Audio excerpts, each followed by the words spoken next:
I'm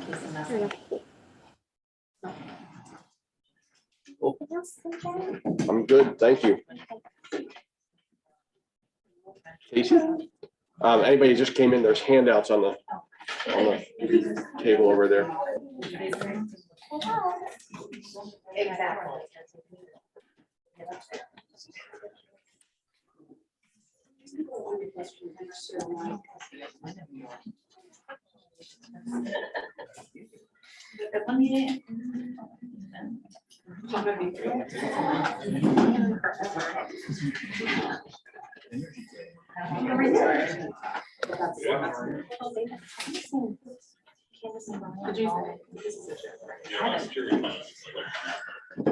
I know.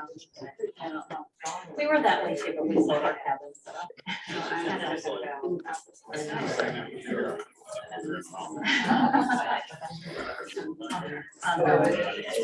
I know.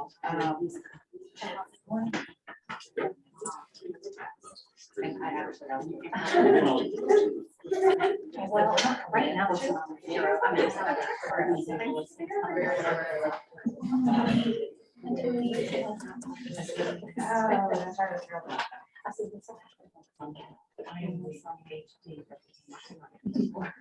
Did everybody get a handout? It's over here on the.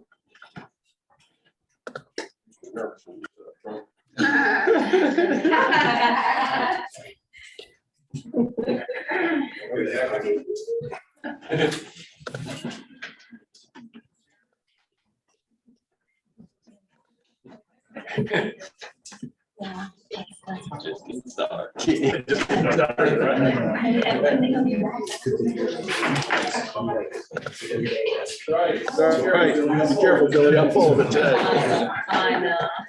I'm full of it today.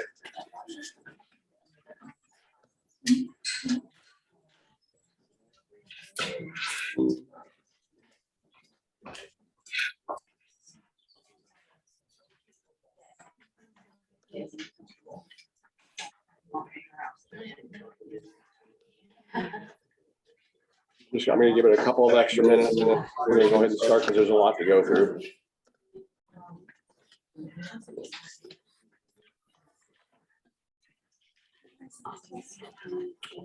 I'm going to show you guys one thing that I think is worth looking at. So just so you know, and you don't get confused, so you guys have copies of the new purchase and sale agreement and addendums. And it's not all the addendums, it's the ones that were changed the most that really have an impact on us. And you notice I'm going to be using the red line version. All right, and that actually shows all the changes that were made. Our line numbers are not going to match identically. So like if I'm looking at line 92, you're probably around line 88. And we'll try and keep you straight on that. But what I also wanted to show you is if you log into the MLS for NEFAR, you go over here to menu, come down to form/info right here, click on that. So this basically takes, this is a backdoor into Form Simplicity. Most of you, I think, are probably familiar with Form Simplicity. You get that with NEFAR. You can pull documents from here. You can fill them out like we do in dot-loop and stuff, but it's just so much easier to use our dot-loop because we need copies of them. But if you're ever looking for anything, you can come in here.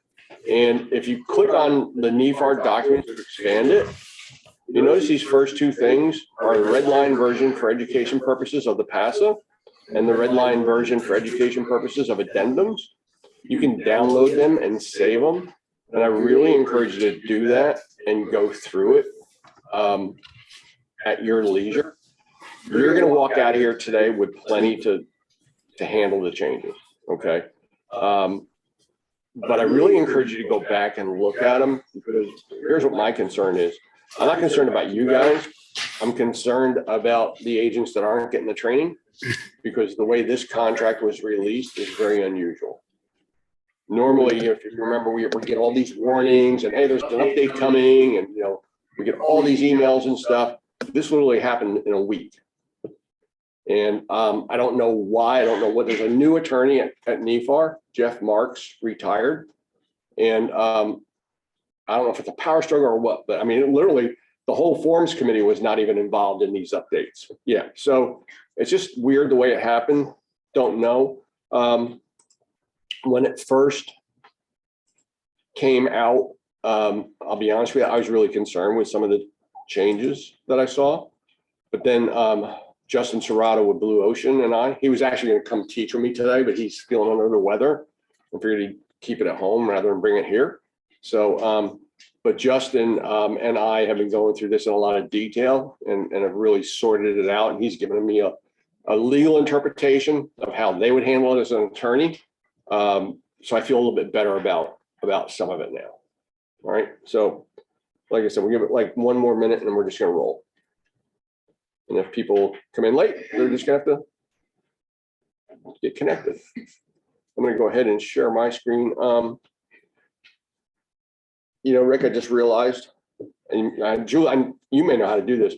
We probably need to drop a copy of the contract and then chat for the people that are online. I emailed the contract to Julia, so for the handout. And for you guys online, we're going to go ahead and put the contract in the chat.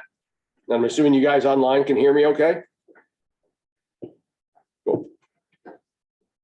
Hey guys, come on in.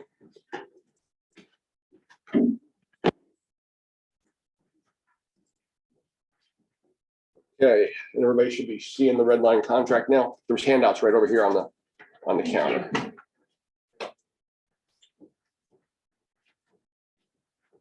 And we're going to jump right into this. And even for the new, I mean, I think I've met all the new folks already, but for anybody I haven't met personally, I'm Lee Ford. I'm one of the managing brokers. Connie Grubbs and I are the two brokers. We move around between the offices. We go from Amelia Island to Daytona. So you just never know where one of us is going to be. But make sure in your onboarding, you're given all of our contact info. Make sure you put me and Connie in your phones. Because we're your point of contact if you're in trouble. Now, if you're in coaching, your first stop is with Rick. And Rick will do everything he can, and 9 times out of 10 will answer your question. And we do that because Connie and I may not have the time to coach you. We'll give you your answer for sure, but Rick's gonna be more in line with getting you coached. If Rick feels it's above his pay grade or he's just not available, then by all means, reach out to me. We're happy to help you guys, okay? So let me see what's in this chat. You're gonna watch the chat? Yeah. Okay, cool. All right, so we're just gonna go ahead and get rolling, guys.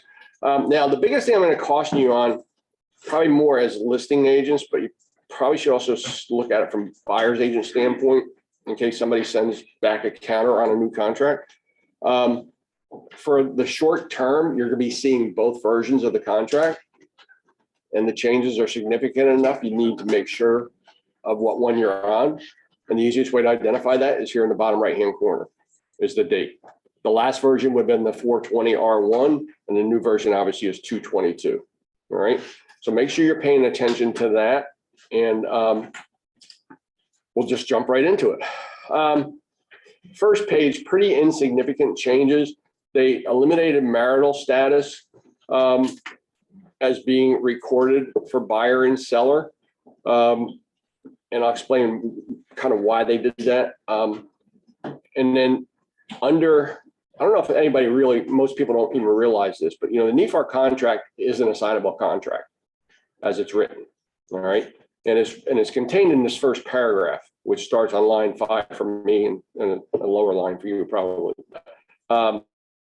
See what they added as applicable under personal representatives and assigns. We're going to address that a little bit later in the contract because they've added significant language about assignability in the contract. Okay. And it's actually a good change. Right.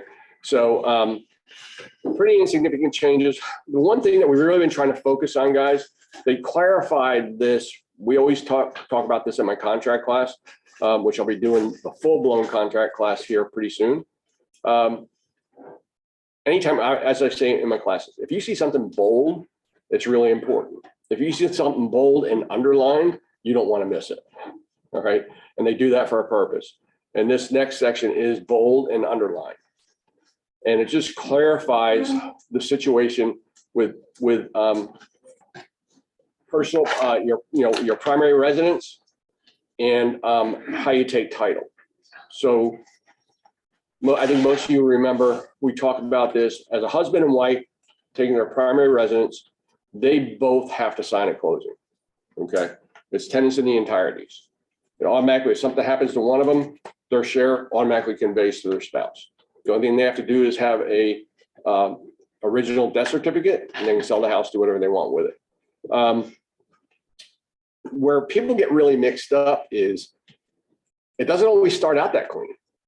Okay, I mean, Billy may buy a house today, and then a year from now get married, and she's not on title.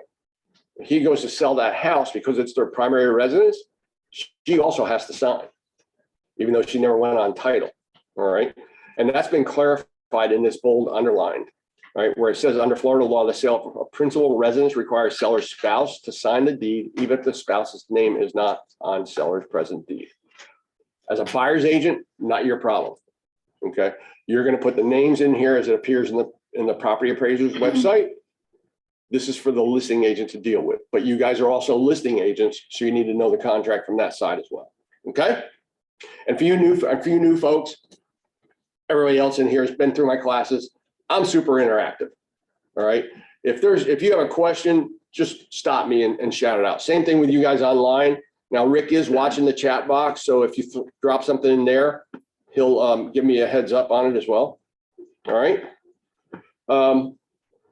Then under the price breakdown, interestingly enough, they removed the default for the binder being due under A. It used to default to 3 days if you put nothing in there. So make sure you're putting something in there now. And I encourage you to stick with 3 days. Don't make it the same as when it's executed, because then you have to turn in the binder check. And if you never go under contract, it may take you 10 days to get that check back from the title company. All right. So I always do 3 days for anybody that's here local. If I've got out of town buyers, I'll usually do 5 days in case they need to wire or something like that. Give me a little bit extra time. Okay. Then they also, this is, so the funny thing is when they make contract changes, it's usually because they're getting a lot of complaints about something, or they got people getting in trouble for the same thing, and it doesn't make sense. And under C, I really find this interesting because they crossed out any lender other than seller, and you notice that they also removed seller financing from the first page.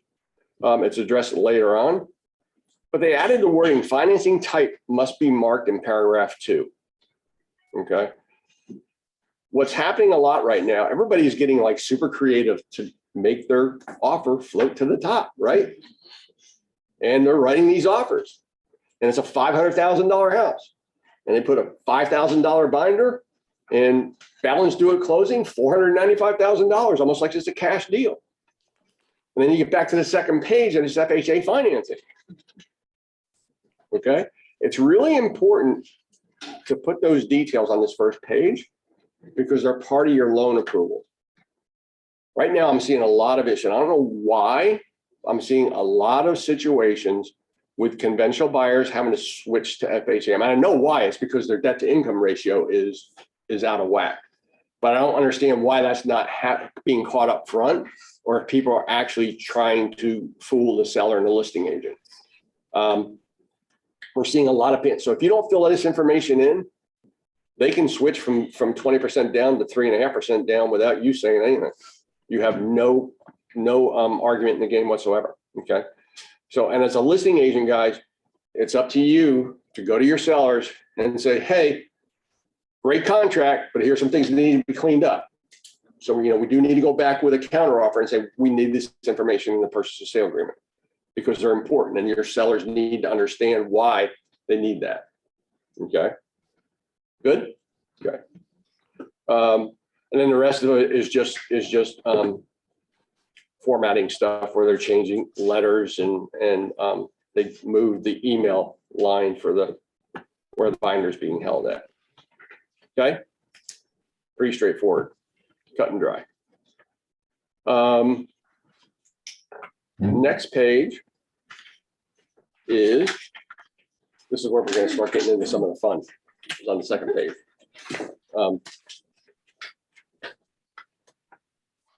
And guys, what I'm trying to arm you with is not just knowing the purchase and sale agreement to fill it out, but be prepared, because you're gonna have agents. I've already had an agent from another brokerage wanted to argue that there's not a new contract. And seriously, I mean, my agent called me and said, I don't know what to do. We're trying to get this thing under contract, and she just keeps arguing that there's no new contract. What are you talking about? Okay, you're gonna run into that. I mean, it's sad, but it's true. You're gonna run into that. So I just want you to be in a position to very clearly understand and explain to your customers. All right. So under the financing portion of it, they just added ors. So it's gonna be cash or loan without financing contingency, or loan is marked below with financing contingency. Guys, if you check the loan without financing contingency, which I believe is line 46 for you, okay. It removes lines 48 through 112 from the purchase and sale agreement. We're seeing a lot of these being done because they want to make the offer more attractive. And that's fine. If your buyer wants to do it, please have a conversation with them and make sure they understand what they're doing. Make sure they understand that they're denied the loan, they're going to lose their binder. If the house doesn't appraise, they're out of luck. It removes all those contingencies. And I'm just encouraging our agents, if you have a buyer that wants to do that, that's fine. That's their business. Get an email from them that you've had the conversation and that they fully understand what the risks are they're taking. Because you don't want to be sitting there 3 weeks later going, well, you never told me that. And I guarantee you that's going to happen, whether you told them or not. So get something in writing if you can. Okay. And everything else is pretty straightforward. FHA, VA, guys, remember FHA. Brian and I were just having an interesting conversation before the class even started. We were talking about a transaction I helped him out with it some time ago. And this agent insisting that you didn't have to fill an amount in for the appraised amount for FHA. When you check the box for FHA, you need to put the sales price in that line because that's the appraisal amount. And if you're negotiating and it goes up or down, make sure you change that number as well. Okay. Okay. Can you say that one more time? Yep. So FHA, Section A, when you check that box, you have about halfway down through, you have a line that you're supposed to fill in an amount. That should be your sales price. Okay. And if you submit it at 275 and it escalates to 285 because you did an escrow addendum, make sure you're changing that purchase and sale agreement to the 285 because that's your appraisal amount. Okay. Yeah. There has a question. Are you okay with putting in purchase price? No, it needs to be a number. Absolutely needs to be a number. The details, man, and guys, and I'll tell you, right now, we actually had this conversation earlier. Right now, when you fill out a document, you just go ahead and assume an attorney is going to see that document. Because we have more lawsuits going on, we have more binder disputes, we have more commission disputes than I ever thought I would see in a million years. We have 5 E&O lawsuits going on right now. We have 4 seller default performance lawsuits going on right now. I mean, people are just losing their minds, okay? And the problem is, if you make one small mistake in the purchase and sale agreement or the listing agreement, the attorneys are going to pick it apart, right?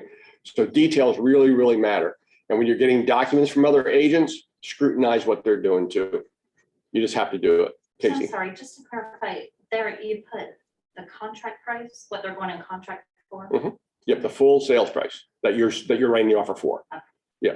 So it basically equals what will now be line E, purchase price. Okay.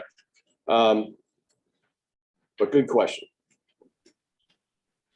And it even goes on because, and Rick, to clarify that a little bit further, you just come down to the end of that paragraph in bold letters, and it reminds you, if purchase price changes, the dollar amount referenced in line 43 or 59, 43, should be changed to reflect the new purchase price. They want a dollar figure in there. Okay, cool. Then conventional or USDA, they remove financing. A lot of this is just cleanup stuff, guys. The first really big change that gave everybody a bunch of indigestion is in the loan approval or in the loan or the financing contingency, which starts with application within and goes on down. For me, it goes on to the next page. So we'll start in the first section under application.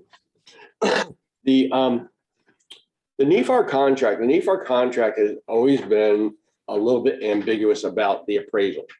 Even though the appraisal is part of the loan approval, it never really point blank said that.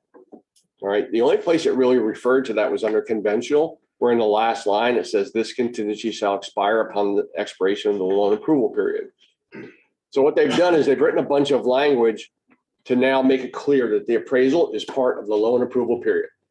If you say 30 days for loan approval, you have 30 days to get an appraisal. Okay. They've also added language to say that the appraisal will be ordered without delay. Because we've had a lot of lenders, and a lot of lenders will do this on their own. And this is a paragraph I'm going to tell you guys, police your lenders big time. All right. Because a lot of lenders just now, it's just standard practice for them is they're not going to order the appraisal until the inspection period is done. That could be perceived as the buyer being in default with a new contract because they did delay ordering the appraisal. So it needs to be ordered like ASAP. And I know a lot of buyers don't want to hear that, but the contract is clearing that up. Yeah.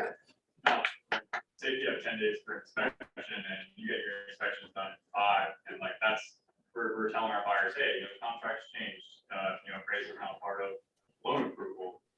And they're like, okay, well, I want to make sure it's okay with the property before I order the appraisal. Now, if you're doing it within a short amount, is there, just know you have to do it as soon as you can, no matter what, or is that like a gray area? I don't think we get to say when. I think we just have to tell the buyer and the lender that the appraisal needs to be ordered without delay, just like the contract says. Okay. And I think that during that first 5-day period that you have for application, which even though they have pre-approvals and all that, now that's when they're going to go back to the lender. We're going to give them a copy of the purchase and sale agreement. We're going to give them, any extra documents they want. That's formal application within those 5 days. I would think that during those 5 days, the lender is taking the information from the buyer to order the appraisal. Now, the real world is if the lender waits for 10 days to order the appraisal, the buyer hasn't defaulted. So I think there's a legal argument behind this. But I would, with the way appraisals are going right now, I would encourage the buyers to go ahead and get them ordered. Because what we're seeing a lot, especially in Jackson, what we're seeing a lot is there's a shortage of appraisers. They're being really picky on where they go. I know of one agent, Justin Serrato and I worked on this at the end of last year. There was a property kind of out towards Briceville. So it's well within our MLS, but I mean, it's out in the middle of nowhere. Let's face it. And it took like almost 6 weeks to get an appraiser to go out there and $1,700 for the appraisal. Yeah. Because what happens now is the lender puts it out to their pool of appraisers and somebody has to pick it up. And depending on the lender, they don't all pay the same. All right. So depending on the lender, they'll put it out there and the appraiser might be like, well, I know I'm getting the bulk of that. They put it out for $450. I know they only take $50 or $100, which is what Bank of England does, and I'm getting the rest. But there's a lot of them out there. The lender's taking $200 or $250 of the appraisal fee. And the lender's like, I'm not going to Briceville for $200. I can do 6 appraisals in the time I'm out there. So what happens is it sits there and the lender just raises the price. And they keep raising the price until somebody picks it up. So that's what happened. So I think it's really important to get them in. And we're seeing a lot of appraisals coming in short, guys. Get ready. We're seeing a lot of appraisals come in light. I'm dealing with one right now, conventional, $63,000 under purchase price. So, well, I mean, it's just when you go in and say, Yeah, I'll pay $100,000 over asking price. Yeah. It's inevitable. I mean, Yeah, it's not- we're doing it to ourselves, right? So with the contract changes, you know, I imagine most lenders in Florida are, or at least northeastern Florida are aware of like the changes here. Should we be prompting the Yes. LO and the buyer? Yes. Guys, really pay attention to who your lenders are. You know, and we're not going to spend a lot of time on this or get on that soapbox, but you guys have really got to manage your lenders right now, because here's what's going on. We got people moving here from all over the country, more than are living here. And they're using their favorite lenders from New York and Chicago and Pennsylvania and California. I've got a disaster in Jack's Beach. I think we just got resolved that lenders in New York, it's a VA loan. The appraisal came in low. So the appraiser called for Tidewater. Tidewater is basically in the VA. If you're short, they call for Tidewater, and you have 2 days to submit new comps and challenge the appraisal. The lender didn't know what Tidewater was and never notified the agents. So Tidewater expired, and the appraiser was like, I don't want to see your comps, not touching them. Okay. And we were about $40,000 off. And fortunately, Quentin with Bank of England was kind enough to get on the phone with the lender in New York and educate them and tell them how to challenge with the VA. And we just challenged with the VA. And I think we got within $10,000 of the purchase price, which is still over asking price. So I think we're good, but pay attention to your lenders, be pushing your lenders. And guys, there's now wording in the contract that says that the buyer is authorizing the lender to keep all parties up to date, including the listing agent and broker. Okay. So we now have the basis to say, we're calling the lender and checking in with them. Yeah. Okay. The second scary language, and this is where you're going to get a lot of fights, guys, and this is another place you got to manage your lenders, is there's now language in here that says that the buyers, to keep everybody updated on their loan approval and loan application, including without limitation, the status of buyers' lenders' appraisal and whether the appraised value equals or exceeds the purchase price. People started losing their mind when this first came out, because a lot of people have interpreted it that you now have to give the listing agent a copy of the appraisal. Justin and I have gone back and forth on this. That's not the case. As far as we're concerned, it's business as usual. You as a buyer's agent get the appraisal. It's $50,000 over asking price. You call the listing agent, say, hey, appraisal's in, value's good. How much? Don't know. That's up to the buyer. That's between the buyer and the lender. All I know is that it's been good and we don't have to worry about it. Okay, let's go. The only time you have to show them the appraisal is if it comes in short and you're asking for a price concession, or if there's subject to repairs by the appraiser in the appraisal. Be careful of that one too, because if your property comes in with a subject to, let's say, WDO, they love to pick out WDO and say it has to have a clean WDO report. And you need to send that to the listing agent to tell the seller, hey, you're gonna have to do these repairs. Well, if it's $100,000 over appraised value, don't send the whole appraisal. Send them part of the first page that shows the address and all that info. Send them that one that shows the sorry.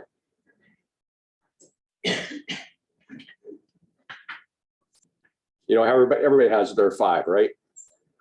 So that you have to answer no matter who, other than your family. Oh, mine are 2.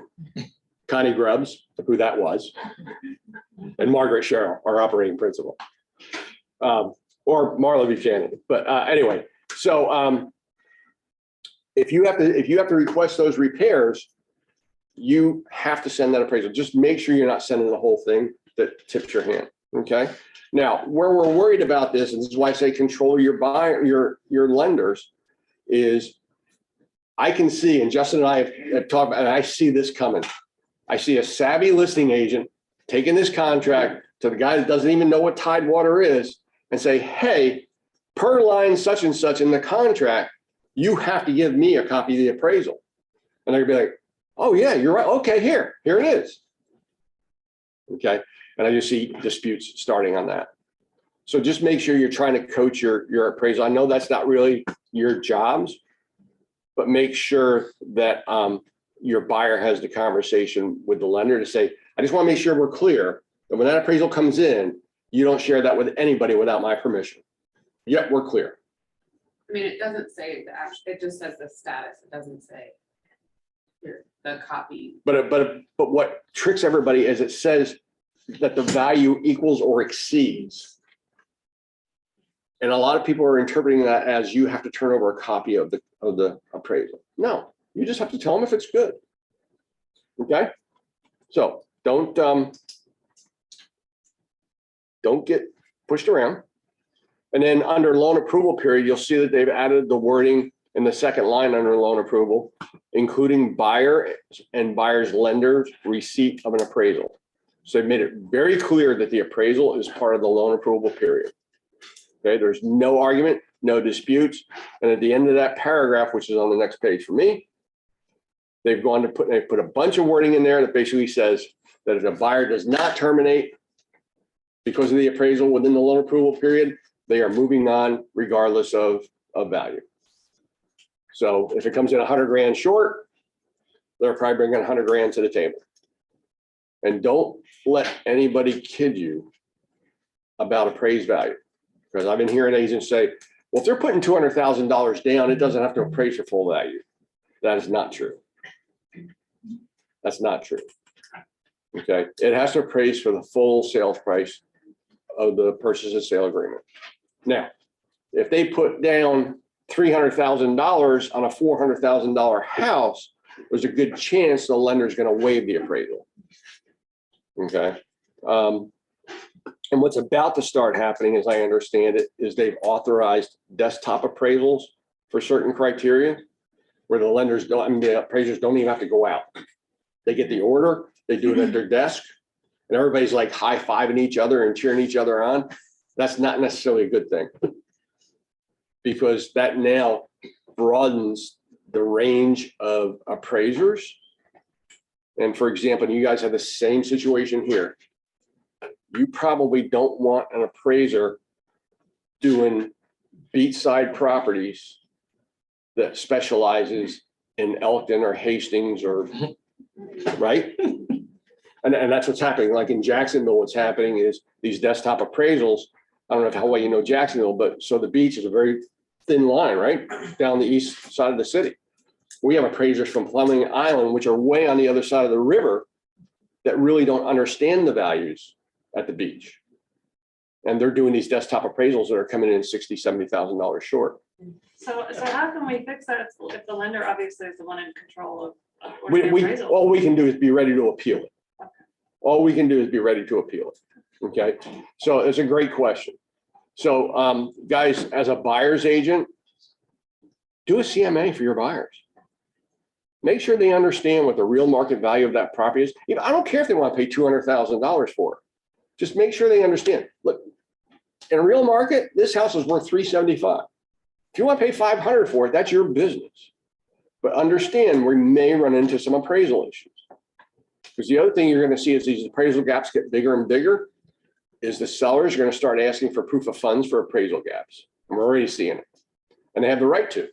If you say that the buyer will bring an extra $100,000 for the appraisal, they have a right to see that money before they accept the purchase sale agreement. Okay, good. No questions? Wait, I Yep. just have one question about the loan approval period. Yep. I mean, are you seeing that maybe more people put the 45 Yep. days? Yep. Talk to your lenders, guys. Two things around this page that we'll finish up with is, first of all, we see people writing, again, we want to be competitive, right? 21-day loan approval. And they know there's no way in heck they're getting 21-day loan approval. So they're coming back and asking for an extension, and the seller is saying, nope. They don't have to sign an extension. They don't have to sign any amendment. When you write a contract, write it with the intent of never having to change anything in it. Because every time you ask to change something, you're at somebody's mercy. So what I prefer to do, my technique for writing purchase and sale agreements, as most of you know, is I pick my close date, and I make my loan approval period 5 days less than that. I try and keep my loan approval period right up against the closing date. You have to have a CD out 3 days before closing, right? So you have to have full loan approval for the CD to go out. You see a lot of agents that are writing loan approval ends on the day of closing. Your buyer can technically cancel right up to the minute of closing. Now they have added some language in here to make it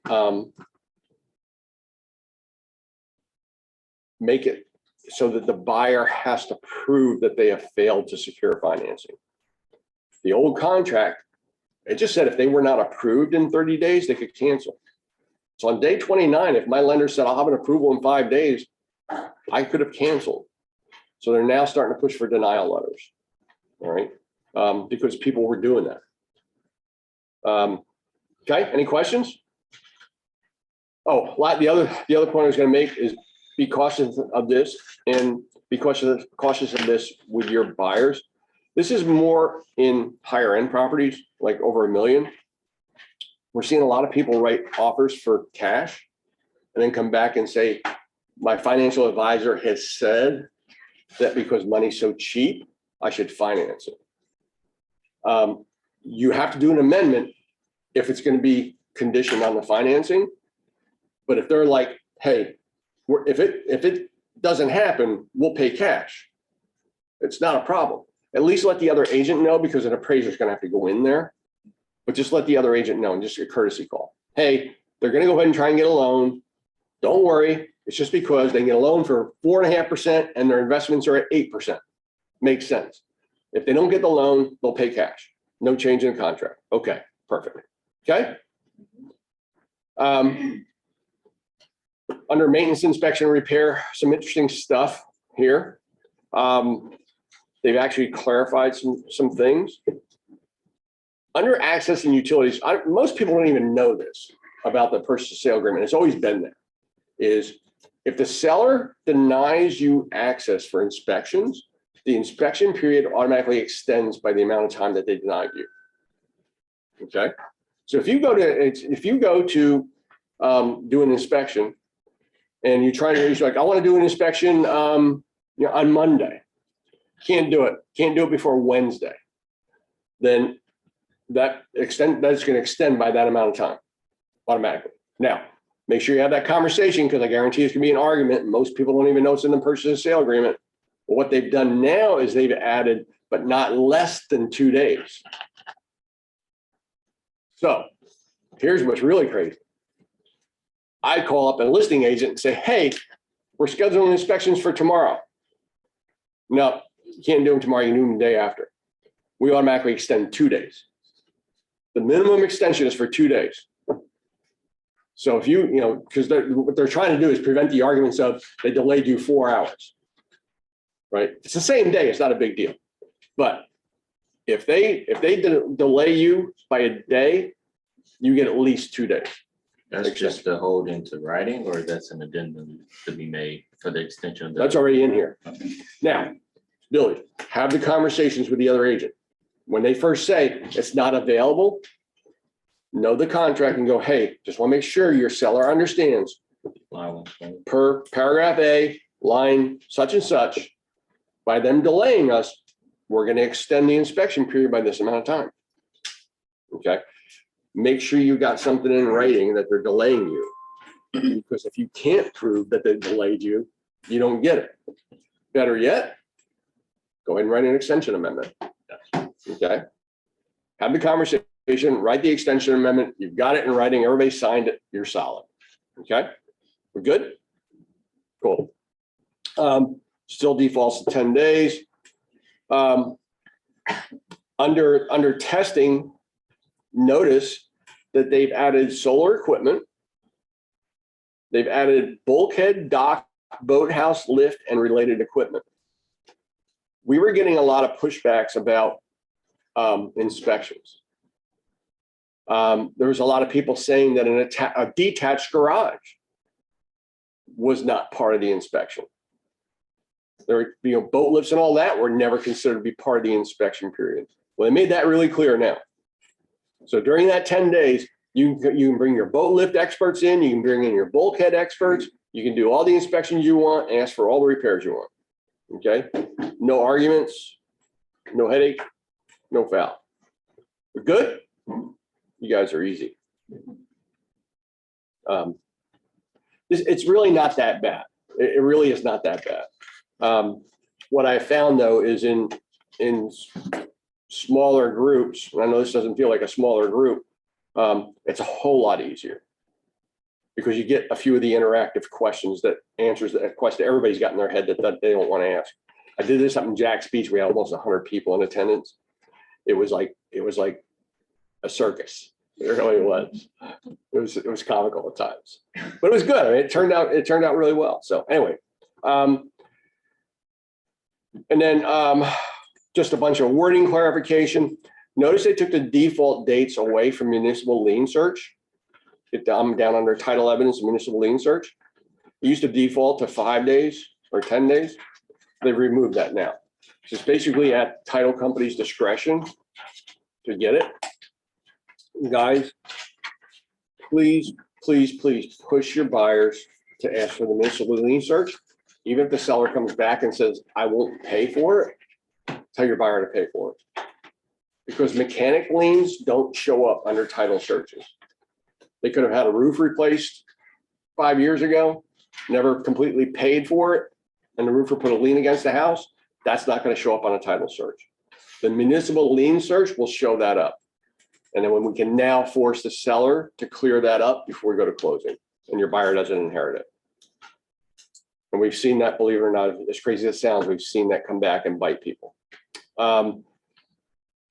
Then one thing, and they've done this across the board, you notice under survey map, they've changed it from 10 days prior to 5 days prior. You're going to see that under title evidence. You're going to see that under everything. They've changed that. And they've changed it because they're seeing a lot of cases that we're getting right up against closing and these things haven't happened yet. And now the title company is essentially putting the buyer in default. So they tried to shorten them up. Remember, you can write anything in there you want. I would probably stay with the 10 days. Okay. We want to see that survey. We want to see that survey. We actually had a crazy one out of this office. I think it was last year. I can't even, the days run, it might have been this year, but the days run together. But anyway, it's because it was for land. We'd gone through the whole thing and we're coming down to closing. We go to closing, and at closing, they hand the buyer a different survey than what the buyer was originally given.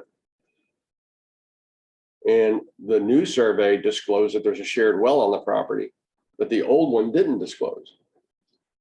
And the buyer's like, not happening unless I see some sort of a well agreement or whatever. And that thing, I mean, we were like 2 months with attorneys and everything. We got it closed, but try and get your buyer a copy of that survey as soon as possible to make sure they understand, especially if they plan on going in and doing a bunch of renovations and pools and stuff like that. Guys, have your buyers talk to the city and the county while you're in your inspection period. Okay. Have them go down there and say, I want to put a pool in. Because like all the beaches, I don't know about down here, but in Jack's Beach, and I think I'm seeing it down in the southern beaches, is they're changing lot coverage. Okay.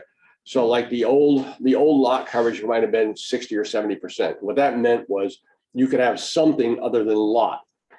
And on a pool, they don't usually count the bowl, but they count all the pavers and stuff. A lot of the beach communities are now changing that to 35%. And it's because they realize that their building is getting out of control and they're trying to reel it in a little bit because there's like no land left at all. So they got to pay attention to that lot coverage because they were like, yeah, you can put a pool in, except you don't have the lot coverage. So they want to be checking that out. And then, yeah, I mean, no real changes here. Guys, I'm going to chat about this for just a minute. I'm moving on to the next page, title examination under section B. This is one I always try and clarify in the contract class anyway. This is the automatic extension for loan approval for CFPB delivery requirements and force majeure. All right. On force majeure, guys, understand that just because something happens, it doesn't mean that we're in force majeure. All right. And we usually say that Connie and I will let you know if we're in force majeure and that it applies to this situation. And it's typically just because of an act of God. Hurricanes for us are big ones, right? But notice that they've had, so now also, I don't know, they're acting like they changed. Act of God was always in there. So I don't know if they just moved it, but act of God is usually the first one that you come up with. But look, they've also added government actions and mandates, as well as epidemics and pandemics. Okay. And that's going to make people's heads explode because keep in mind, never once during COVID were we in force majeure because you all are deemed essential personnel and you're allowed to continue to do your jobs. Same thing with title companies and banks. So we never one day were in force majeure, as crazy as that sounds. But we will, believe me, we will let you know. Where it gets really screwy is the whole CFPB delivery requirements. I'm gonna make this really clear and really simple. In order for this extension, this automatic extension to happen, a CD has had to have gone out and needs to be redisclosed. Okay, doesn't happen very often. If you're the day before closing and the CD's not going out, you don't get an automatic extension because you don't have loan approval. And some agents seem to think that this kicks in if you don't have loan approval on the day of closing and you get an automatic extension. You don't. Lender sends out the CD 4 days before closing, buyer acknowledges it, day before closing, 2 days before closing, they come back and they go, we found a mistake. The interest rate's actually lower. We have to redisclose. Once they disclose, they have to have that 3 days prior to closing. So if they redisclose, you're going to have to push closing back. That would be covered under this automatic extension. You don't have to do an extension. Okay? But there seems to be a lot of confusion around that. Good? Okay. Closing costs, nothing has really changed here, guys.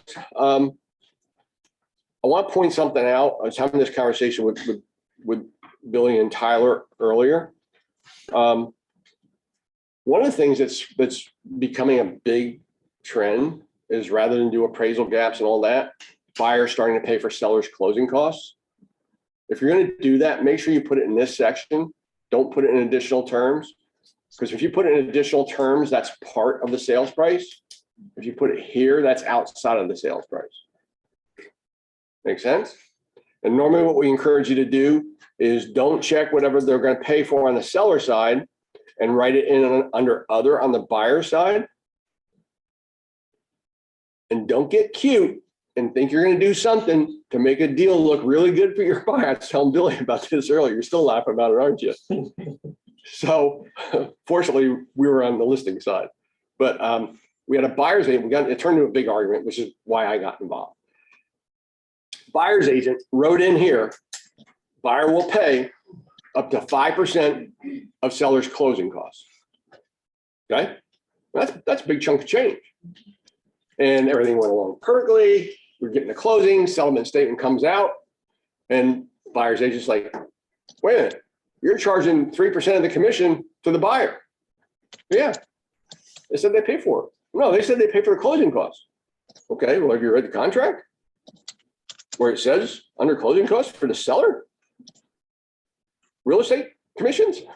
That's a closing cost for the seller. So the broker calls me, and the broker was actually laughing when they called me because they're like, I've got nothing. I just want to see if there's something we can do. I'm like, probably not. But I'm like, why did your agent put 5% in it? Knowing that a seller's closing cost is usually around 2%. And she said, because they wanted to make the offer look better. So they didn't intend to pay 5, they just wanted to make it look better. Yeah. So let me guess, your agent's working for free, aren't they? Yep. So be really careful about the stuff you're writing. And Connie and I say this all the time.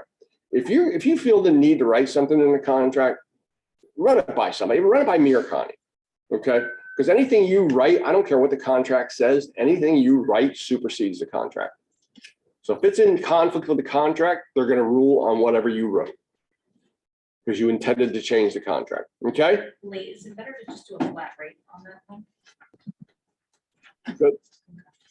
You know, I don't like to work in percentages anyway. Yeah, I like hard numbers. You know, even if I'm writing a deal in the old market, if I'm writing, you know, a seller's going to contribute to the buyer's closing costs, I prefer to use a number than a percentage, just because I want to see the number and I want it to be clear. Okay, but you can use the percentage. 9, under prorations, guys, and this is a conversation you should be having with your buyers now. With all the changes that have gone on with the insurance industry and flood insurance, okay? If you're going to a property that has a flood insurance policy, pretty early on, get the listing agent to ask the seller whether the policy is transferable. Okay, we just had one in Jack's Beach in the past 2 weeks that the agent did that and was transferable. And so the new buyer assumed the flood insurance policy. The original policy was written when things were wonderful at the tune of like $732. The quote for the new policy was $4,100. So make sure that you're looking at this, and make sure you're looking at this stuff during the inspection period.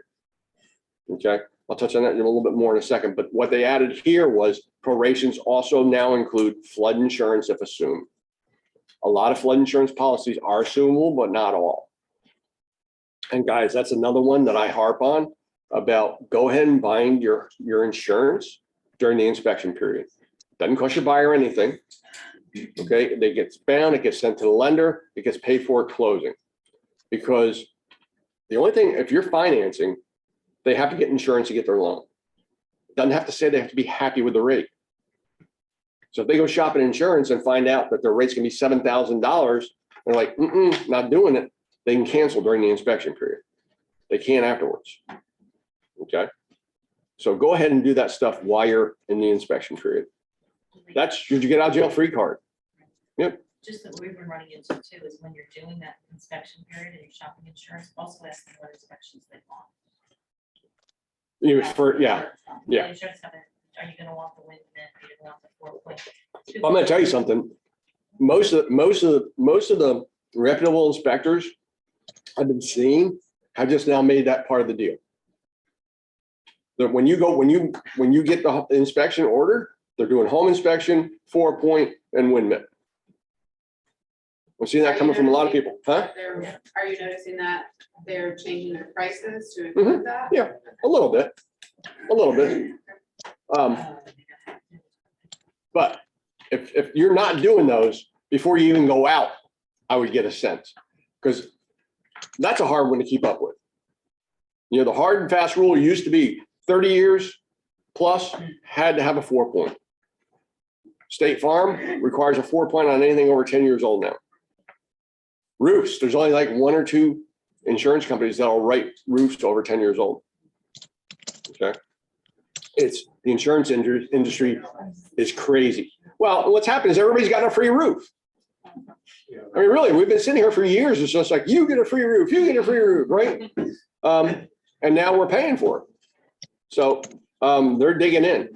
There is some legislation going through that I don't know a lot about,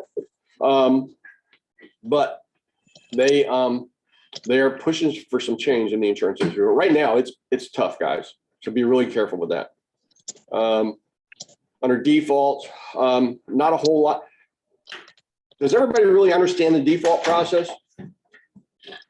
No? Okay. We're just going to talk about it really quickly, because for you guys too, I get this in Amelia Island quite a bit. For you guys, it's a little bit more challenging because you work with 2 different contracts here. You got NEFAR and you got FAR. And dispute resolution is different in the 2. Not hugely, but they're different in the 2. The bottom line is, if there's a default, if the seller defaults, the real remedy is a suit for performance. So if a seller just comes up and says, I'm not selling, I've changed my mind, I'm not closing, buyer gets an attorney, sues for performance, files list pendants on the house so they can't do anything with the title, and 2 years later and $100,000, who knows what's going to happen. The great thing is the threat usually is enough.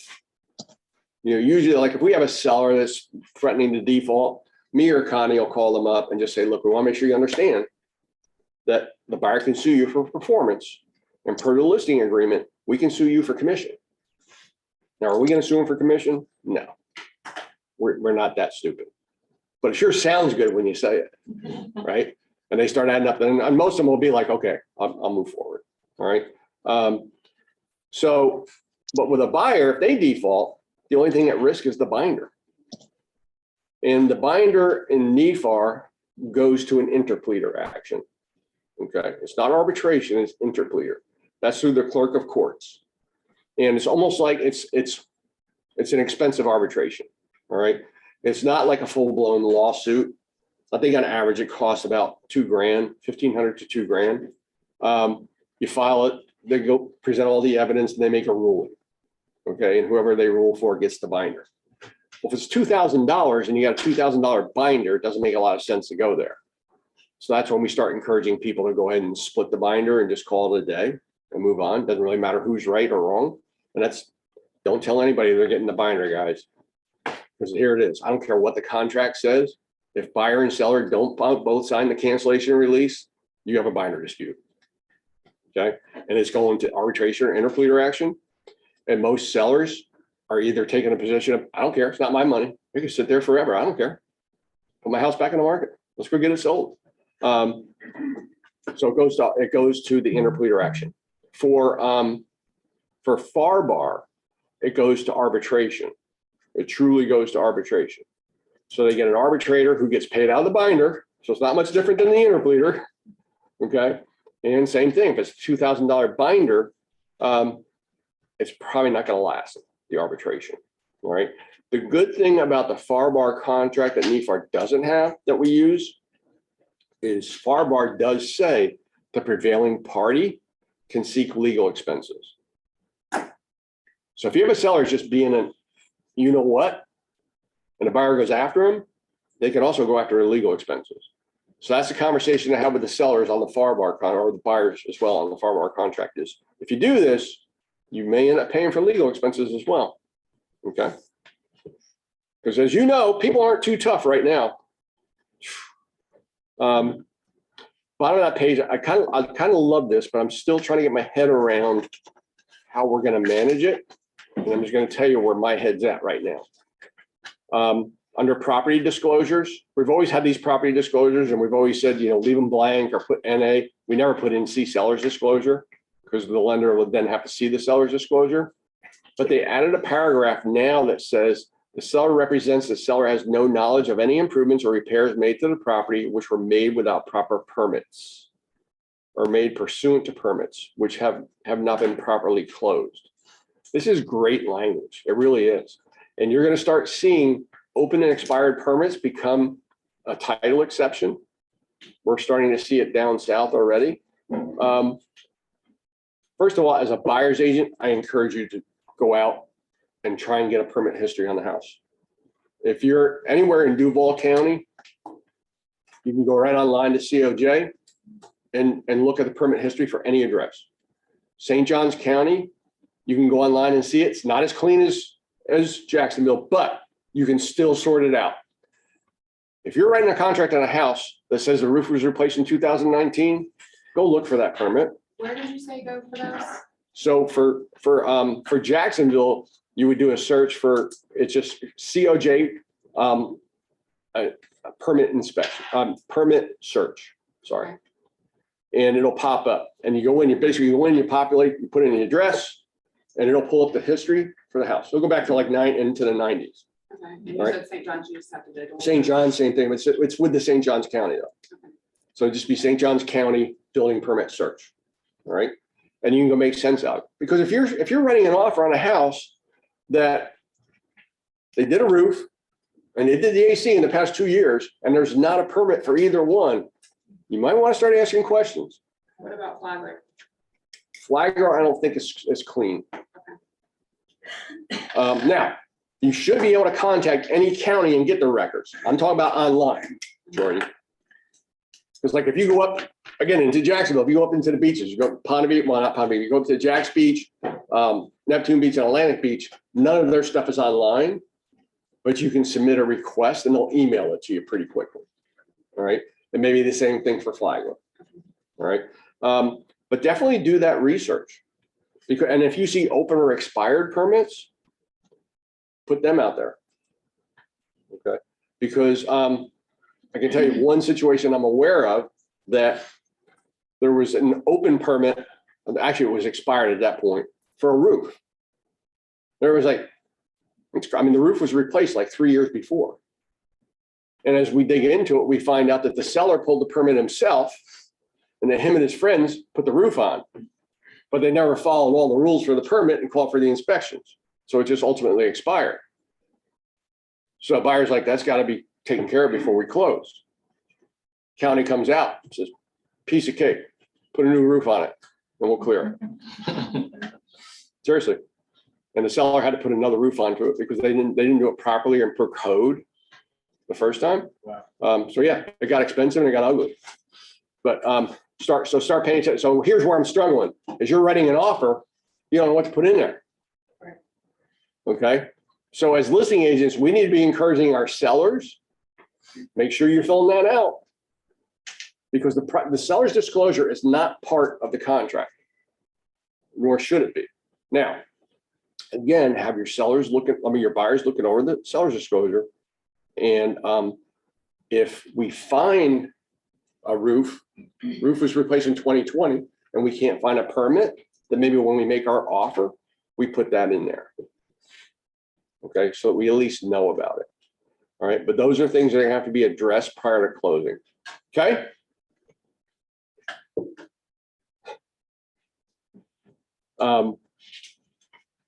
Okay, let's keep on going down. Actually doing pretty good, guys. So get down here to possession, where we talk about seller represents that there are no parties in possession.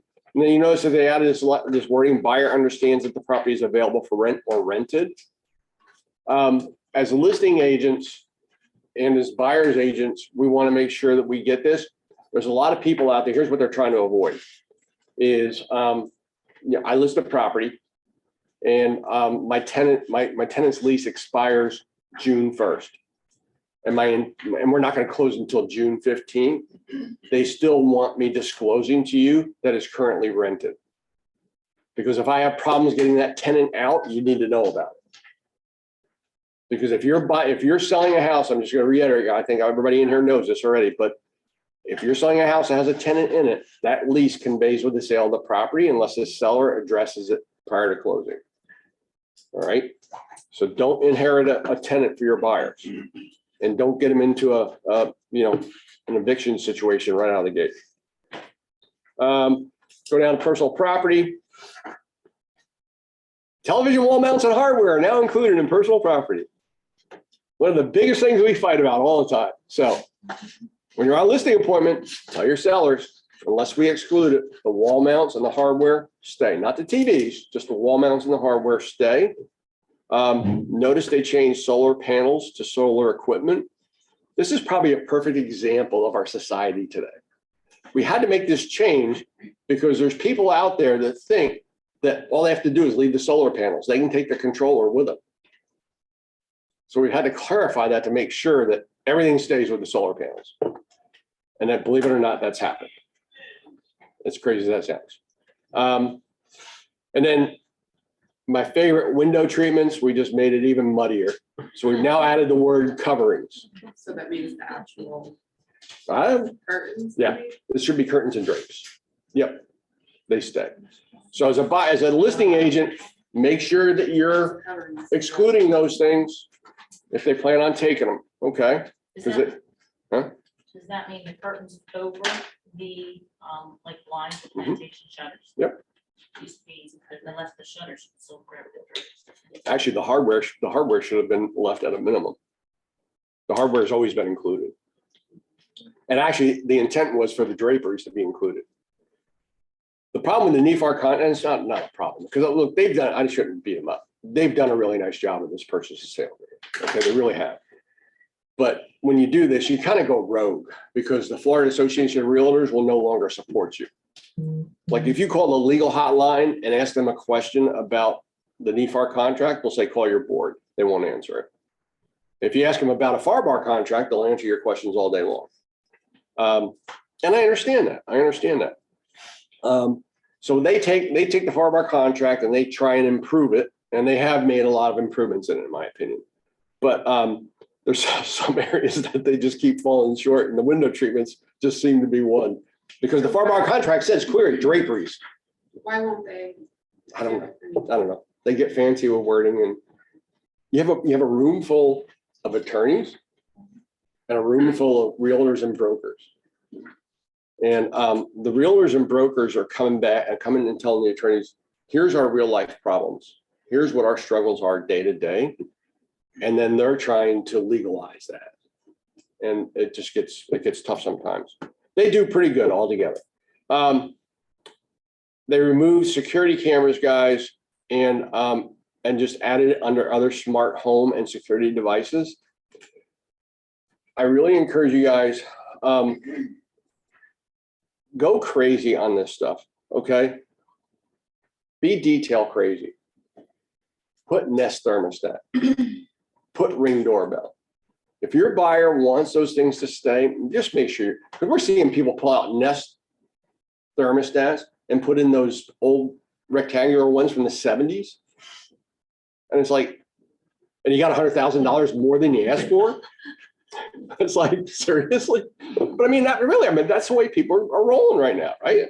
So just make sure you get the details. Because if it's written, you can't argue that. You can't argue that.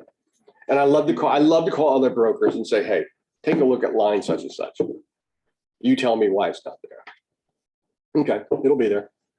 It's just not hard to argue when it's there. Okay. Then moving down onto addenda. They finally added the backup addendum. So you now check it where you had to write it in before.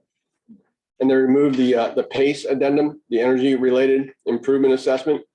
Guys, if you're over in Clay County, especially, and you see solar panels on the house, ask if that was done as a PACE improvement. PACE was a special assessment, and it was mostly in Clay County that we saw it, that you could do energy improvements to your house and the county would finance it for you as an assessment in your taxes, but it doesn't show up on the tax bill and it is transferable. Okay, so you may have an extra $2,000 a year that your buyers will be obligated to pay that they don't know at closing. So if you see those kind of improvements, go ahead and ask about it. Okay. Pay big attention to the complete agreement and miscellaneous provisions. They've made it pretty clear that they're excluding text messages as a viable means of communication. Now, I've been preaching this forever, guys. And I'm telling you this from a legal standpoint. I get it. We're loaded with millennials. We're doing it all day. I'm not saying stop talking to people on text, but if you're discussing terms of a contract or a transaction in text, as soon as you get done, you make sure you email that agent and say, as we just discussed via text, here's what we've agreed to, please acknowledge. Because if we go to an E&O claim, the first call you're going to get from me or Connie is I need all your documentation, chronological order, emails, send them to me ASAP. And then we're talking to an attorney at the E&O company. And if you're trying to pull text messages out of a phone that died last year, because I mean, this stuff can happen 3 years later, guys. It doesn't have to happen right now. So just convert it to an email. It's nice and clean. And if you want to, when we have an email, if you click file print on the email, and rather than print it, there's an option to select save as PDF. You can save it as a PDF, put it in your Loop or your DocuSign, and it's there forever. If it ever comes back, it's already there for you. Okay, nice and clean place to keep it. And then this one, this just kind of highlights it since we're finishing. So we changed end of business back to 7 p.m. We went from 7 p.m. to 9 p.m. back to 7 p.m. What we did clarify, guys, that does not include time of acceptance. Okay, So if your offer is accepted at 10:30 at night, that's when it's accepted. All right, but you guys know, I say this all the time. First thing you do when you go under contract is you make sure everybody agrees on the timelines. Here's our date of acceptance. Here's our inspection period. Because if I find out right now that we disagree on a day, I can deal with that. If I find out about it on day 10 of the inspection period, I probably have a binder dispute, and that's happened. All right, so clarify it up front, Tom. It's a simple question, but like you got, so say if you got, you have to have deliverance to all parties. Yep. For it to be fully executed, right? So say if you got a contract signed, you send it out to your buyer, seller, everything's done, everyone's signed at 10:30 at night, but it doesn't get back to your buyer or seller that next morning.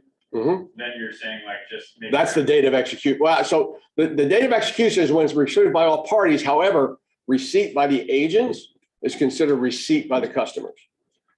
Okay. Okay. That's exactly what- Yep.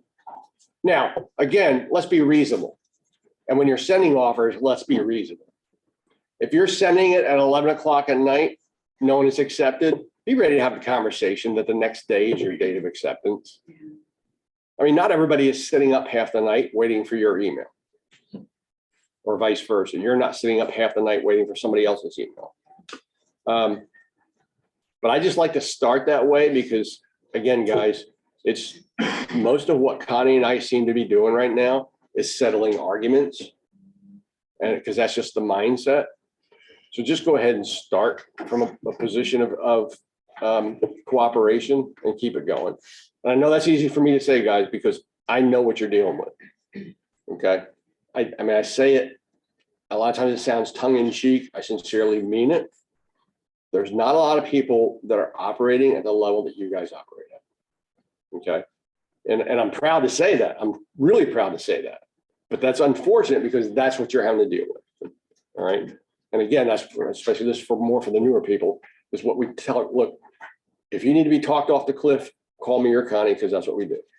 If somebody needs to be cussed out, let me or Connie cuss them out. That's not fun. Behind closed doors.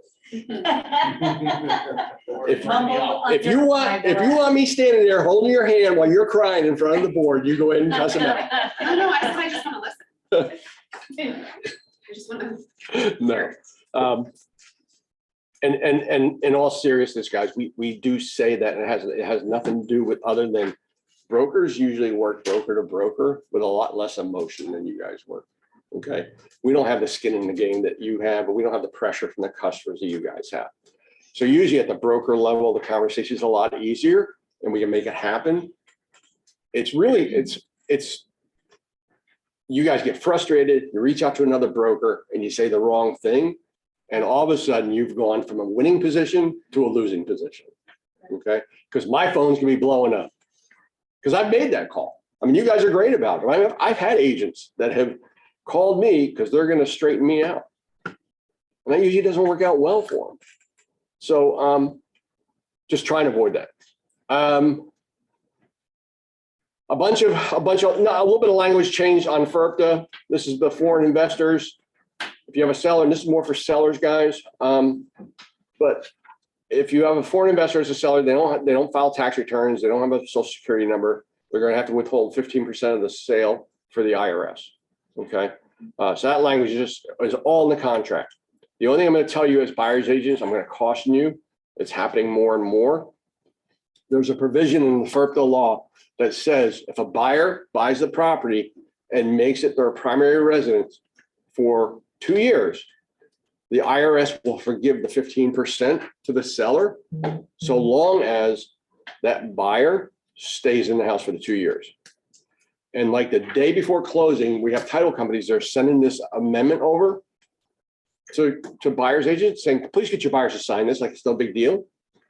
And if you read it, it basically says that they agree that they're going to stay within the house for 2 years as their primary residence and relieve the sellers of the IRS. And if they don't stay, they're now responsible for that 15%. Okay. It's our forever home. It's fine. We'll help them out. And 6 months later, they're getting divorced. And guess what? They're paying 15% as part of their divorce proceedings. Or something happens to one of them. They have a life-changing event and they have to sell the house. Your buyers do not have to sign anything that's not a state-approved form. And if you get that stuff, reach out to me or Connie and we'll coach you through it, okay? And then the last paragraph here, I told about assignability earlier. They've addressed it. They actually copied the FAR bar assignability language out and put it into this purchase sale agreement. All right, there's 3 options. And if you don't choose any, the middle box is checked for you. All right, so starting from the bottom one is period. The buyer cannot assign the contract. An assignment is really simple, guys. I buy a house from Lori for $100,000 that I know is worth more than it's really on the market for, or that she wants to sell it for. I do a contract with her and I'm like, Lori, I'm going to find a buyer. I'm going to sell this again. So I need a longer closing date. So let's do 4 months. Great. I mean, she doesn't care. It's a distressed property and she just wants to get rid of it. I now take that and I find Billy as a buyer. And Billy's like, I love that property. I'll give you $150,000 for it. I do an assignment contract. And I now basically assign Billy to take my place in my contract with Lori.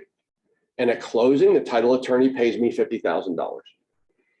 Because it closes for $150,000, she gets her $100,000, I get the other $50,000. Okay, those were wholesalers when the market was really in distress. All right, that's the first box. The buyer may assign this agreement and thereby be released from any further liability under this agreement. When you see that box checked, put up flags, because you have no control who that buyer is that person is assigning it to. Okay. The middle box is reasonably safe. It says they may assign it, but not be released from liability. A common example of that is I buy a house as Lee Ford. 2 weeks in, I want to put it in the name of my LLC. If that second box is checked, I can just do that at closing, no harm, no foul. If it's not checked, we have to do an amendment. All right. I prefer to check the second box. Second or third box are safe for your buyers, whichever they prefer. Okay, cool. Any questions? Pretty easy, right? You guys are easy. Okay, we're doing really good, guys.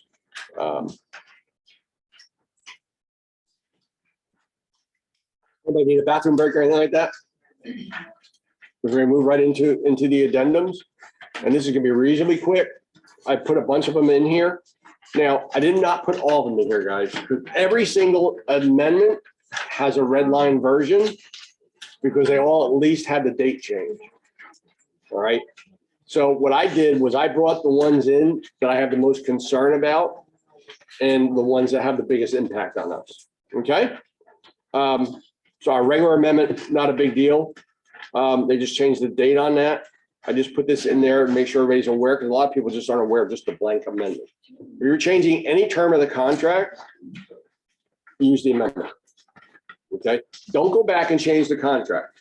So while you get different arguments on this, the contract is effective on the date that it was last signed or initialed. So if you go back 3 weeks later and change a term and initial it, you just change the execution date. Okay, so use an amendment. Lo and behold, we have an appraisal addendum. Don't get excited. No, this one was, I actually started a ruckus in Jack's Beach on this. I mean, to the point Margaret Sherrill, the OP, called me and goes, what went on about that appraisal addendum in that class? And I stirred it up on purpose because I had Justin Serrato there. And because there's a point I want you to get, okay? There's a point I want you to get. Let me explain it first, but let me make sure you understand the point. This is written really vague and somewhat poorly, but Justin has weighed in on the legal interpretation of it, and it's really quite simple. You guys hear, when we're talking about appraisal gaps, guys, we always tell you there has to be a gap and a bottom. The seller should not be obligated to sell for under a certain price, okay? Because the first round we went through, and some of you may not have heard this, is a lot of people are like, buyer will pay $5,000 over the appraised value. Simple enough. They'll make up $5,000 difference, and that's what everybody's writing. We now have made the appraisal a condition of the contract, which means you have to share it with the seller. And it also means that they're willing to pay $5,000 over the appraised value. If it appraises for $60,000 low, the seller's obligated to sell it for that plus $5,000. Somebody's gonna get yelled at. No. We've always said you have your appraisal gap language, but there has to be a bottom. So the way we would always write it would be that, they'll pay up to this amount over the appraised value, not to exceed the purchase price. However, if it appraises for below this price, the seller's not obligated to sell. Buyer and seller can either renegotiate or cancel. Okay, so that's what they've worked on putting together in this. They're a little bit ambiguous with it, but you're going to put in here what the difference is over the appraised value that the buyer will pay. Okay, and it might be $20,000. So let's just say it's $450,000. A $450,000 listing, you're going to pay $470,000, and the buyer will pay up to $20,000 over, right? So you're going to put $20,000 in here, right? If you go on to read the rest of the wording, essentially, if it appraises for anything that will make that $470,000 drop, the seller can cancel. Okay, so you see your $20,000 is protected. If it appraises for $445,000 and changes that price from $470,000 to $465,000, the seller can cancel if they want to. Okay, just keep that in mind. I worry about greed on the seller's part because it's like, okay, you're gonna get 15 over asking price rather than 20. And the thing that we struggle with this stuff is there's so many transactions right now that they have a backup offer that's better than the offer in first position. And they would love to find a reason to cancel. They are looking for any reason to cancel. So where I'm concerned is the way this is written, there's a lot of agents that aren't going to interpret it well, and there's going to be a lot of arguments, and we'll deal with those when they come up. At this point too, they're also not able to get their binder back because it's already stated in the contract, correct? What? If this doesn't appraise at what the value is, if we're putting that value in and it appraises low, do they still get does the buyer still get that binder, or does it automatically go to the seller because the seller's like, no? Well, if you're using this is an addendum to the contract, so this wording would prevail over what's in the Trumps contract. over that. Yep. Okay. Yeah, this would prevail over what's that. Yeah, if you write a contract for $470,000 and you don't do anything, I don't care what it appraises for. If it's not $470,000, your binder's at risk. Okay.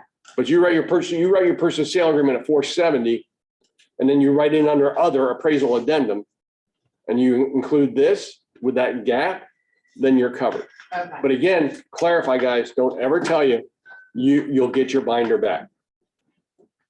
And explain to them. I make sure they understand. Contractually, you're due the binder. However, both parties have to sign a cancellation release for you to get it, and blah, blah, blah, right? Just prepare them because it's happening.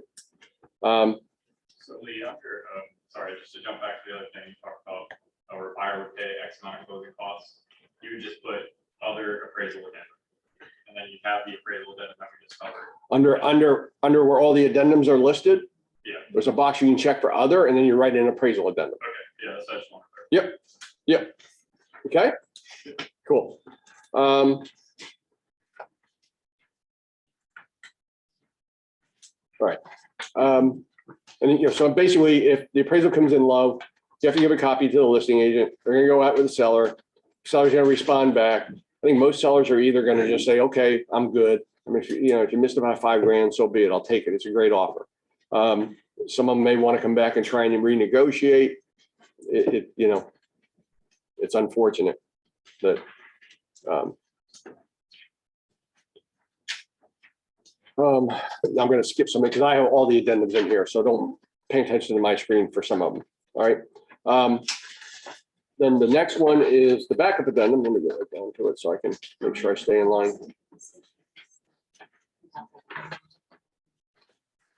Right. And we have the backup addendum. And there's not any really significant changes here, guys. I put it in mostly to make sure everybody understands how the backup addendum works. Because this confuses the heck out of everybody. Don't feel bad if it does confuse you. It's happening a lot with people. It's really simple though. If you're writing a backup offer on a house, okay, they call you up, you did not win, but they'd love to put your offer in as a backup. Okay. All the terms of my contract are good for the backup. Yes. Okay. So your buyers can execute that contract, but now go ahead and include a backup addendum in the list of addendums with it. And then you're going to go into this backup purchase sale agreement, put number 1, right? And then down, you put the property address. The date of existing agreement in first position stays blank. So everybody's filling that out. You're not in first position, you're in second position. So the date you go under contract as a backup is the date you put in under existing agreement in second position. And everybody signs this document as well. So now you're fully executed on a backup. You got executed contract, executed backup addendum in second position. 2 weeks later, listing agent calls you up and says, hey, other deals falling apart. Your guy's still good? Absolutely. Okay, let's move you to first position. You now come back and put that date in the first position. Everybody initials it, and that's your date of execution. All your timelines start from that date. You don't turn binders in on a backup. You don't do anything on a backup. Once you go into first position, you document that on this form with everybody initialing it, and that's your time of execution. So next day is day 1, right? Okay, cool. Okay, so can a seller only accept one of these? No, they can take more than one backup. Yeah, and you can have that that conversation with the other agent because they may already have 3 in place, and that way you put like backup number 4, right, for your number. Yeah, good question. They can, unfortunately, they take as many backups as they want. I'm sorry, this might be kind of dumb. I don't know. Anyway, seller, listing agent or buyer's agent fills this out? Buyer's agent. Buyer's. Yep. Yeah. So when you're talking to listing agent, you're just like, hey, are we the first backup? Yep. Backup number 1. Nope, you're the third one. Backup number 3. Okay. And then What if you put a non offer to this buyer and that got accepted? What would happen to this? say it again. Let's say you had this same buyer that you just put this offer in on another house, but you found your buyer another house. Can you get So out of before it? they, yes, they can cancel this at any time with written notice. However, they need to cancel it before they write the other offer. And that's where they get You indigestion. don't know if the offer accepted. Mhm. Because you can inadvertently be under contract on 2 properties and you can't do that legally. I know. So you couldn't wait till you get that offer accepted. Now I do too. Right. Okay, so Because I guarantee you about the time they're sending the other offer back, you're getting the acceptance for this one. this has to be terminated before. Yeah. you make that. Yeah. Okay. And it's tough because I'm gonna tell you guys, this is what I've been telling people to use to expand your inventory, write backups. I'm guessing we're seeing 30 to 40% of the first deals fall apart. There is Yeah. a lot of back to market. Yeah, there's a lot of stuff coming back to the market. And I'll tell you what part of it is. And as listing agents, just understand that your seller can ask this. You can talk to them about it, let them make the decision. However, we're in multiple offer situations right now. You know, Connie and I help you guys. If you, for the new folks, like if you have a hot listing that's going on and you've got a multiple offer situation coming and you have one of the buyers, we want you to reach out to me or Connie immediately. Okay? Because we don't want anybody coming back and saying, you saw my offer when you wrote yours. So what we're going to do is we're going to tell you to put in the listing and then multiple offer notice, have all the offers sent to me or Connie. Okay? Do not send it as a .loop or DocuSign, send it as PDFs. You're going to do the same thing. And then once all that's done, we're going to help you sort it out. If we feel like we need to, we'll help you present it. But that way nobody can come back and say, you knew what everybody else offered. Okay? And we're happy to do it. You just give us a little bit of time. All right? Don't call me at 4:00 on Friday and say, I need to present in 2 hours. But I'll call you from the bar. Okay? Oh, no, seriously, give us a little bit of time. Usually what happens is when it goes to a multiple offer, you'll give us a notice and say, hey, I've got a buyer, I'm gonna be writing, just send them off to me, okay? And we'll tell you how to identify them. Coastal construction control line disclosure. Guys, this has always been a tough one. Because it talks about a map delineating the location of the CCCL. You can look online, you can look it up online and see where the CCCL is. This is basically oceanfront property, okay? This is a line that runs along the coast. You can find the map online, put in an address and actually see if any portion of that property is eastward of the CCCL, you have to have this disclosure. This map that they talk about is magical, and so is the affidavit that they talk about. Now, Blue Ocean will drop an affidavit for us if we need it. Try and if you're listing oceanfront property, talk to the seller and say, do you have a survey that shows the CCCL? And 9 times out of 10, they do, okay? Keep going. CDD, not a whole lot has changed here, guys. Just make sure that you're pointing people towards CDDs. I mean, you would think everybody would know whether their property's in a CDD, but you'd be amazed at how many sellers forget that their property's in a CDD. So really kind of grind that. And if you look on the tax records, it shows up as a separate line in their tax bill. All right. It'll show up as a CDD fee. You're going to have that disclosure. All right. And make sure if you're selling in a CDD that your buyers understand that that never goes away. Because people are like, it's paid off. Okay. So now you're in maintenance mode. Now it's $700 a year rather than $2,500. Okay. So it never goes away. I mean, it's a big break when it does get paid off, but it never goes away. So don't get fooled by that. Then onto the condo rider. Not a lot has changed here, guys. There's only 2 things that I point out. One's new and one's old that we talk about all the time. On the first page, notice that they've added some language here where it says seller represents the seller is not aware of any special or other assessments that has been levied by the association or that has been an item on the agenda or reported in the minutes within 6 months prior. We've been seeing cases. I'm going to give you a great example. Marla was a godsend on this one. It was happening down in Daytona. Buyer closed, called us 3 months past closing, said, I just got a $7,000 assessment from the condo association. We're like, we're sorry. Yeah, it was past 3 months before I closed. Really?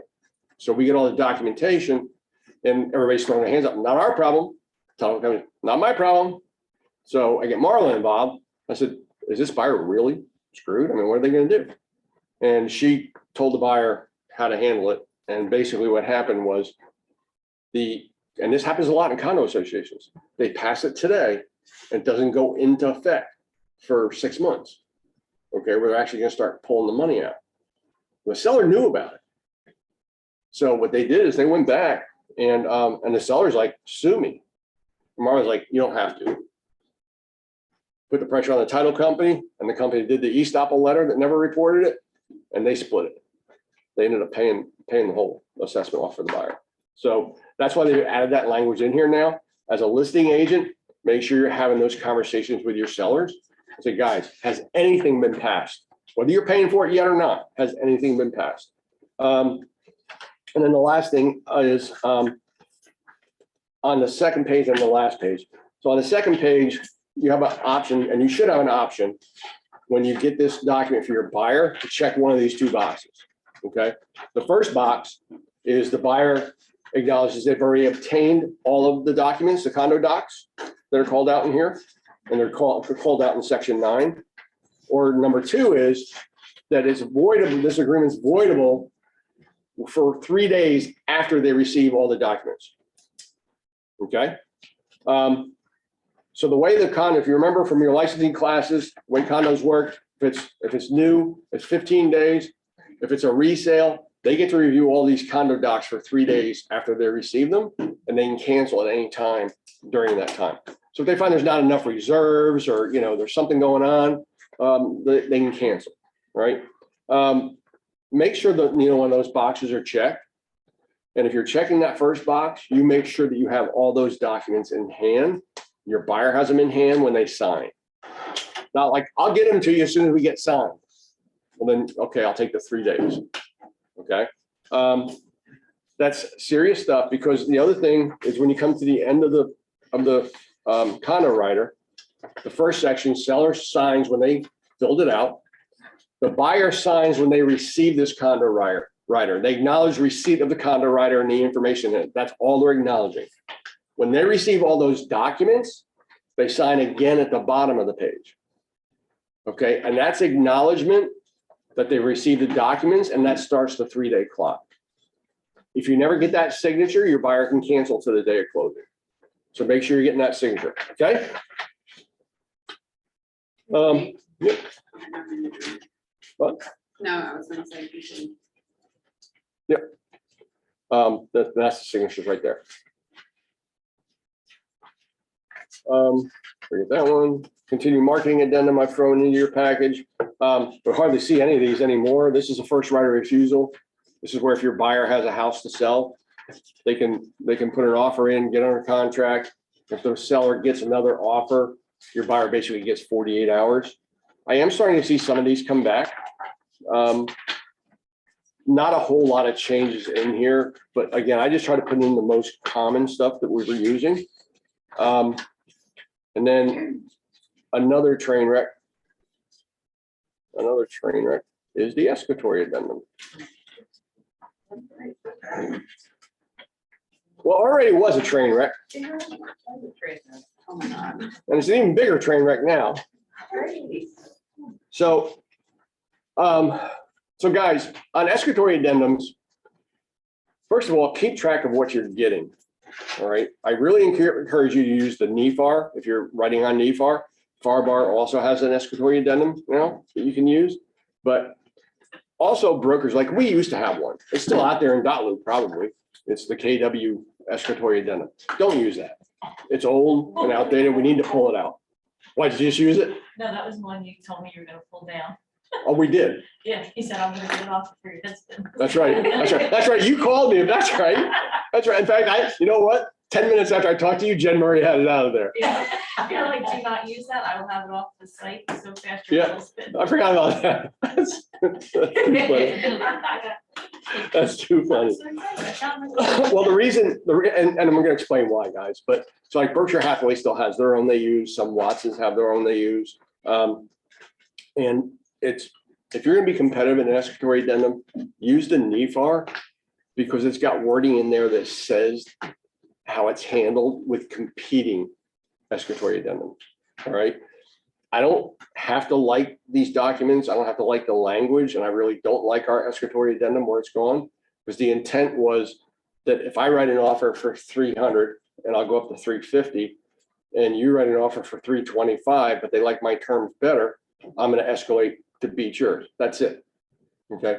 The way it's written now is if I write an offer for 300 and you write an offer for 300, I say I'll escalate to 320 and you say you'll escalate to 315. They automatically take me to 316. It automatically maxes to your competing max. Okay. That doesn't seem like it's in the spirit of a good transaction. It seems like it's in the spirit of creating appraisal nightmares. All right. And they originally changed it during this crazy market. And now they've added all this stuff because they realized that they should have had it there in the first place. So it's really simple, guys. It's just like I just explained it. Okay. You fill this out. Your maximum purchase price it'll increase by increments of $1,000. All right. I encourage you to use odd numbers. I really encourage you to use odd numbers. Okay. I always figure, all right, we're going to try and go 500 or 1,000. Let's go 1,000. Okay. What's your favorite number between 1 and 100? 72. Okay. We're going to go 1,072. Just use crazy, because you're going to get everybody's right up against each other. Be the one that stands out by just a couple bucks. All right. And then it goes to a maximum purchase price. That's the maximum that your buyer is willing to pay, not a dime more. All right. And then we get to check whether it's gonna be added to the buyer's financing, to the balance due at closing, or a combination of the two. All right, when you're submitting your offer, that's where you stop on this document. That's all that gets filled out when you submit this with your offer, all right? Now, I would also encourage you to read the bottom with your buyers before they submit it, because there's a bunch of warnings and disclaimers in there about it's voluntary and intended to increase the competitiveness, reveals the buyer's highest and best offer, which might not be in their best interest, just a bunch of disclaimers, okay? Make sure your buyers understand that. So now, seller says, I like their offer. When it's escalated, let's go with their offer, all right? First thing agent has to do is send you a copy of the competing offer that's been redacted, just remove the personal information, and a copy of their escrotory addendum, all right? So you can see for yourself that the numbers make sense. Do they know they have to do that? Well, some of them do. And guys, be mindful of this because it's not addressed in here. It is addressed in FARBAR's contract. But don't be afraid to raise the flag because they call it a bona fide offer. Well, what FARBAR has done is the offer cannot be beyond the time of acceptance. Okay. I had a dispute recently that the contract that they submitted to raise our escrotory was 4 days old. And unfortunately, contractually, we didn't have an argument. Now, let's make sense out of it. Multiple offer situations on Friday afternoon goes till Sunday, and you get a contract that was dated on Friday night, that was probably in the whole pack. But if it was from last Monday, you might want to be, whoa, wait a minute, hang on a second, okay? And they're doing that. So anyways, once all that's done, they send all that over, and they say in here, seller agrees to the revised purchase price of X dollars, right? That's the new purchase price, and they're now going to sign the form. All right, comes back again to us. We're reviewing all this stuff with the buyer, and the buyer signs it one last time. Now, if you're going to use an escrotory addendum in the contract, make sure it's in the list of addendums in the contract. Here's the, because we've been telling you forever not to put the escrotory addendum in the contract because it didn't belong there, but now it does because they've now made it a real amendment to the contract where you don't have to go back and change the purchase price in the contract. This does it for you. So it's a little bit cleaner. So just make sure under addendas, you have the escrotory addenda included, and then everybody signs this and you're good. Okay, extension amendment, the only thing they did was they added other, believe it or not, there are other things that cause us to extend. And I just reiterate, guys, if you're going to extend closing date, if you don't have loan approval, make sure you're extending loan approval dates too. Okay. We're almost done. Lockbox.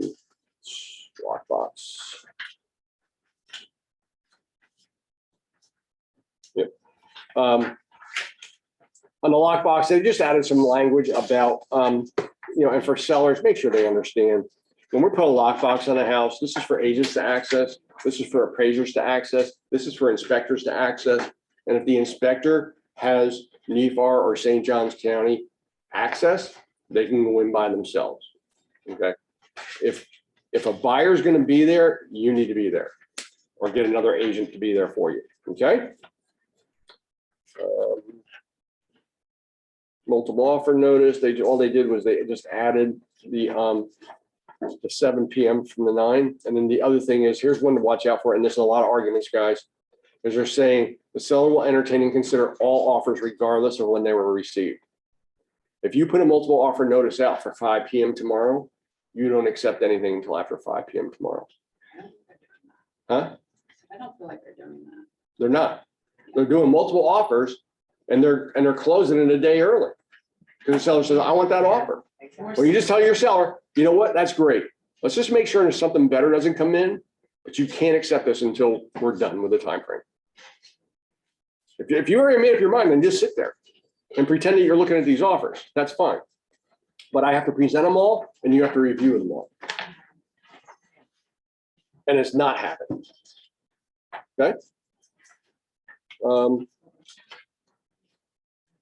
Notice of termination. What they did change, they had added that you had to put a paragraph in from the contract for why they're canceling. You can just refer to the inspection period and the reasons they now say if applicable. You don't have to put a reason in there anymore because that was a pain in the neck. Well, so it's their sole discretion is why they're canceling. Okay. And then last but not least, not for you guys to deal with, but for you to be aware of is the seller's property disclosure. Guys, don't ever go anywhere near filling out a seller's disclosure. Okay. Don't go anywhere near helping filling out a seller's disclosure. The best advice you can give is to tell your customers, fill it out to the best of your ability. And if you don't know, just write in the index, don't know. Okay. There's a lot of liability in the seller's disclosure. I know of an agent in Jacksonville, not ours, thank God. I mean, God bless her. I mean, she's trying to help out this little old lady, 80 some odd years old, need to fill out a seller's disclosure. So she filled out the seller's disclosure for her. And about a month after moving into the house, buyers call us up. So the city called us and said, there's something wrong. We got this huge water leak going on. And our water bill's like $1,000. We're like, we have brand new grass. We're watering the hell out of it. And we said, no, we have a well for irrigation. The city's like, no, you don't. Oops, she made that mistake. So that agent paid $5,000 for a shallow well and paid the $1,000 water bill. Yeah. It's not a question, like if you use your computer and you're sitting there with them and they're answering the questions and that you send it to her through .loop to sign, can you do that? Or- I'd rather you not. Okay. Because somebody can always come back and say, you made a mistake. I'd rather you guys not even touch it. But what the main reason I want you to see this is for your buyers too, because let's face it, for buyers, we're skimming it too and looking for anything that puts up a red flag that they may not see. I always look at a seller's disclosure for a buyer and say, hey, I just want to make sure you saw this, or did you read everything and understand everything? Do you have any questions? Okay. Before they sign it. And they just added a bunch of wording in here. So that's it, guys. Any questions? Pretty simple. I have one kind of unrelated question. Margaret says, please scroll the document. What? Please scroll the document. I guess go up to the top. Sure. Where do you want me to go to, Margarita? Oh, don't tell me where to go. I take that back. That was open-ended. I take that back. It was, I know who I'm asking that question from. So I think she got no, it offline, was didn't she? earlier, but he did it afterwards, so it was earlier, so it was done. Thank you. Margarita, where do you want me to scroll to? It was done after I typed, so can't you hear don't you. have to worry about it. Don't worry about it. It's been taken care. I saw it What afterwards. is she saying in the chat? Just Please scroll the document,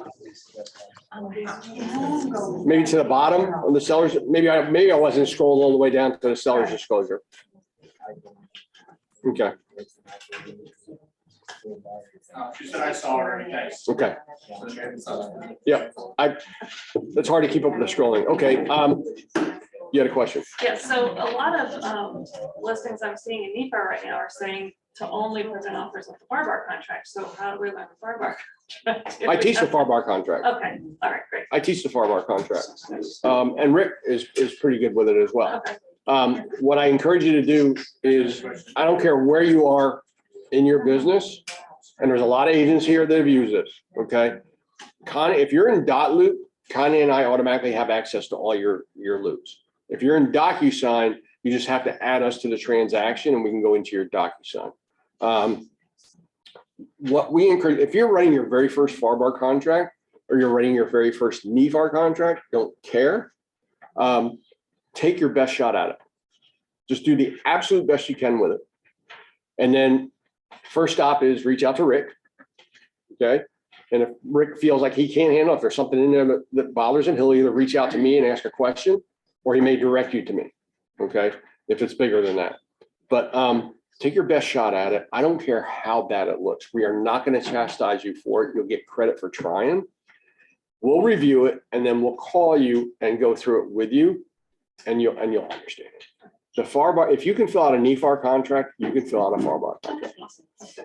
Absolutely, hands down. The NEFAR contract was stolen from the FAR bar contract, Okay, gotcha. okay?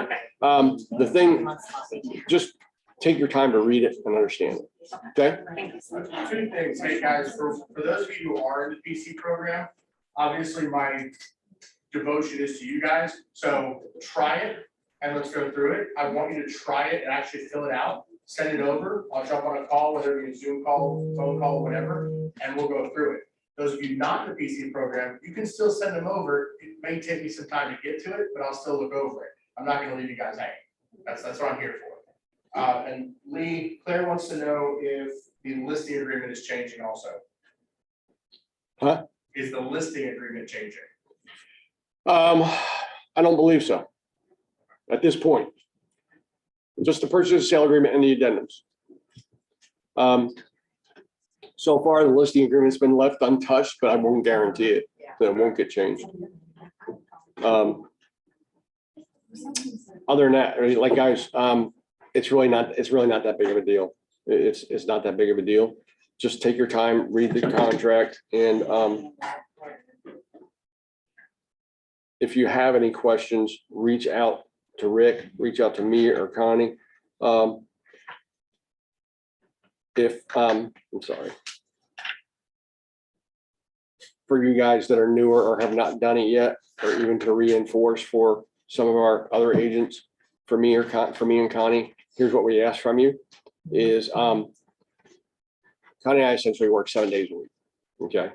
I mean, it's not that bad, believe me, we get our breaks, but we typically ask people, don't call us before 9 o'clock in the morning, and don't call us after 7 o'clock at night. There's no emergencies in that. The only reason you're calling me at 9 o'clock at night is so you can sleep. Okay. There's no emergency I can fix at 9 o'clock at night. So please don't do that. And then if you call me and I don't answer, like today would be a great example. If you call me and I don't answer, give me a little bit to respond back. Okay. And I've been here for 3 hours now, almost, right? So I don't expect you to sit here for 3 hours. If it's fairly urgent, then fine, reach out to Connie. Give me 45 minutes or an hour at the most, and then reach out to Connie. And once you talk to Connie, text me and say, I've talked to Connie. Okay, because what happens is we end up chasing you with each other, and we're missing calls while we're chasing you guys. And then what I really encourage you to do, and there's agents that really get this, and life is so much easier for them, is if it is later in the day, and it's like, man, it's too late to call them, but I need to get this resolved, email me. I'm the early guy. Monday through Friday, I start my day at 4:30. Okay. I'm usually back at my computer by 6 or 6:15, and I'm starting to look at emails. Now I've seen an email come in from Jordy, and it's like an urgent issue. She probably has an answer. If I say she's not even up yet and she has an answer in her inbox. Might be up. You're probably up all night, right? Yeah, Um, my kids doesn't sleep, so I'm up.